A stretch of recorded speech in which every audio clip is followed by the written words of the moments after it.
Miili ya wanaume wawili iliyopatikana imetupwa kando ya barabara ya Mogotio, kaunti ya Baringo, imetambuliwa kuwa ya wakaazi wa Tot, kaunti ya Elgeyo Marakwet.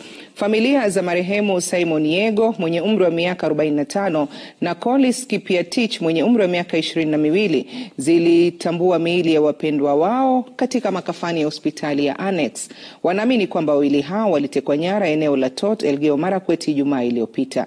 Miili hiyo ilikuwa na majeraha mgongoni, tumboni na alama za kunyongwa shingoni.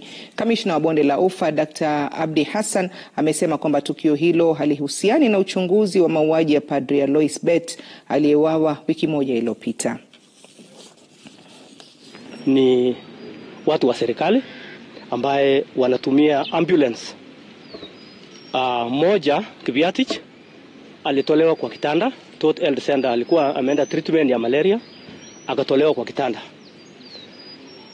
Wa pili Simon Yego Chacha alikuwa kwa biashara yake, akasimamishwa kwa gari yake na akachukuliwa that Friday.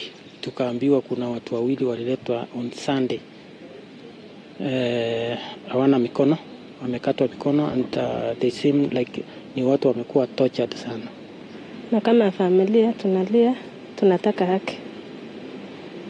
Tunauliza tu serikali ni kinyama gani mtu akifanya makosa si apelekwe tu kotini.